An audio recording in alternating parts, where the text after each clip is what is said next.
Let's start with the facts. Donald Trump instigated the unrest in Los Angeles. Frustrated by perceived low numbers of ICE arrests and deportations, he reportedly lost it on staff and said he wanted the daily numbers to double, if not triple. Presidents in the past, from Eisenhower to Kennedy to Trump, minus Trump actually, have all been, that's the last move. They appreciate the sovereignty of the states. But when you have governors in the state who are standing in the way, as a certain governor did in the South at the time, or preventing kids from getting an education, as another governor did as well, then the federal government has to act. Here, the governor hasn't done anything. The governor hasn't stood in the way of any policy. The governor has just expressed his concern about this. But the people of Los Angeles, the people of the community, are the ones who are on the streets right now. And so it's a very different dynamic. Trump is taking advantage of it, and he wants to use it as a cudgel to set up what he wants to do later on. I am reading, this is Steve Bannon. Karen Bass and all the communists invited this. She should be arrested immediately. As you know, the president yesterday called for Governor Newsom to be arrested. Mm-hmm. They have sent Marines into our city on top of the National Guard against our will. Can you just update us and get just you talk? Yes, I will. And Stephanie, thank you so much for having me back on. It is such an important time to talk to Angelenos, to talk to Californians. I know you have a very a strong reach across the country. I will tell you, last Thursday, the day before the raids, Los Angeles was a peaceful city. Thank you. Nothing was happening here out of the ordinary. On Friday, our world changed, and our world changed because of intervention from Washington, D.C. It had nothing to do with what was going on here. Trump said he was going to go after drug dealers and gang members. How is that a day laborer at Home Depot? Right. Are people working in a warehouse? You know, this is what, or what's worse, you know what I learned yesterday? Is that people who are here legally, when they show up for their annual appointment, they have to go in person downtown to the immigration office. When they show up, sometimes they bring their families with them. Do you know they're being detained? Oh. Yeah. Yeah. That is somebody who is applying with the law. So what that's going to mean is that when people hear that, they're not going to go for their annual appointments. Then they will fall out of status, and then they will be undocumented. I mean, you know, what is going on here? It's important for your listeners to know that this is isolated to a small area within downtown. Thank you. Now, it is awful. It is awful, the violence that has been done, the vandalism, that has been done, and the violence as well. So I am not, sugarcoating that at all. But when you have a city and you have been told that these raids are going to continue every single day for an unknown period, maybe 30 days, what do you think that does to the population, to the immigrant population, that are absolute key to our economy? People will be afraid to go to work, and we will have major gaps in our city that we do not need 12 months before the World Cup. Well, boy, that's another. I said yesterday, Madam Mayor, that I feel like he is trying to get us to lose the Olympics and the World Cup and then blame you and Governor Newsom and California, as he loves to do. Right.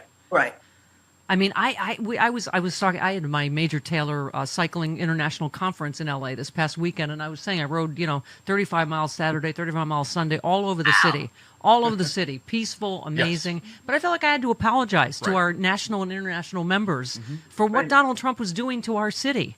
Because as you're saying, it's a sliver of downtown. Talk about how dangerous it is to send Marines in. I mean, first of all, the governor said, I was just informed Trump's deploying another 2,000 National Guard troops to L.A. The first 2,000 given no food or water. Only approximately 300 are deployed. The rest are sitting unused in federal buildings without orders. This isn't about public safety. It's about stoking us into a dangerous situation. And now here come the Marines. Yeah. Exactly. And frankly, the National Guard that are here, what are they doing? They're staged at the federal building in Westwood, and they're downtown at the federal building there. So you have 100 troops that are there. You have 100 troops in Westwood, and you have 100 troops in Paramount. We didn't even need that. I called up and pleaded with the administration, please don't do this. If you do this, all you're going to do is provoke chaos in our city. And that is exactly what has happened when these protests dwindle and the people that are hanging on the edges start the violence and the vandalism. Yeah. I mean, our police chief, right? It said he was confident in the police department's ability to handle large-scale demonstrations, and the Marines' arrival without coordinating with the police department presents a significant logistical and operational challenge for him. So we've obviously sort of sought a court order declaring Trump's use of the Guard unlawful and asking for a restraining order to halt the deployment. We have a restraining order against the President of the United States, like he's our abusive ex. Like, I mean... Right.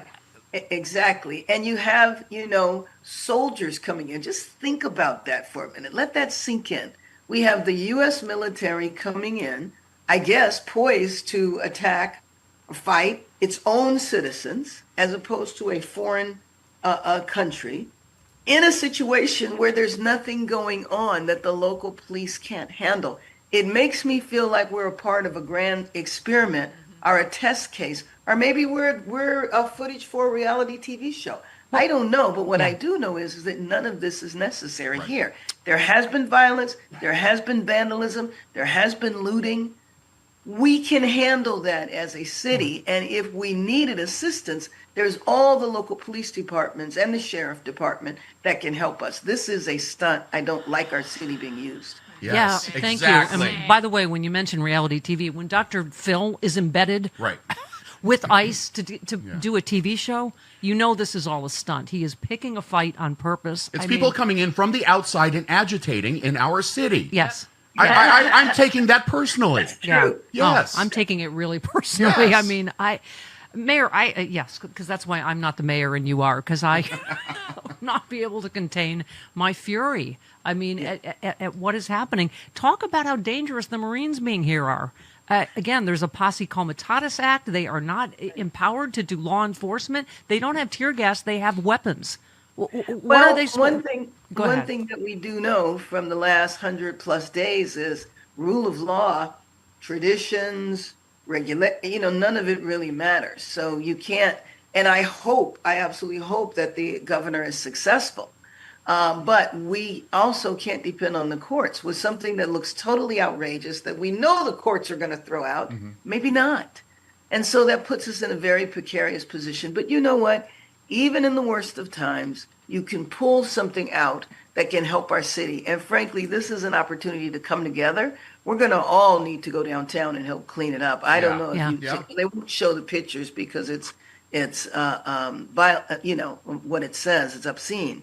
Yeah. But it's just horrible what has been done. And I feel like anybody that's involved in that, please don't come tell me that they support immigrants. Right. Don't do that. Yeah. Because if you did, you would not be tearing up the city, those city blocks, and inviting the Trump administration in. Oh, I mean, he's, he wants a do-over, right? On the George Floyd protest, when he said, can we shoot protesters in the legs? And he had the guardrails then for people to say no. He's got no one to say no now. And we're in the epicenter here. Exactly. Right? Exactly. We're in the epicenter. And, ironically, remember the last time I was on your show, I was singing the administration praises because of what they did to really expedite the recovery effort. There was the caveat in there, but, over the testing. But you can have an administration that looks like they want to work with you, and then the next day, it's off. I rarely disagree with you, but that was one time I held my tongue. I give them no credit during the fires, but I understand you're in a different position. But I love this whole Trump statement yesterday. The very incompetent Governor Gavin Newsom and Mayor, and he always puts Mayor in air quotes, Karen Bass. They're in air quotes. She is our mayor, and we love her. They should be saying, thank you, President Trump. You're so wonderful. We'd be nothing without you, sir. Are we in North Korea? God. I mean, I'm sure that was your statement. That was close to what you were thinking, right? But you know what he did, though, is that on, I think it was Saturday night, there was a disturbance. It was about 100 people, okay? 100 people. And the next morning, he tweeted how what saved the day was the National Guard. The fact that he had sent in the National Guard, and that's what saved the day. They weren't even. They weren't here. They weren't. They here. were not here. Mayor, I know you are very busy. Maybe we have you on a tight schedule. Yeah. We so appreciate you taking time for us. Please come back and update us if you can. And let us know about the cleanup efforts. Once those cleanup efforts are organized, we'd love to publicize it and help out. Yeah, we're in. We're all in. Thank you.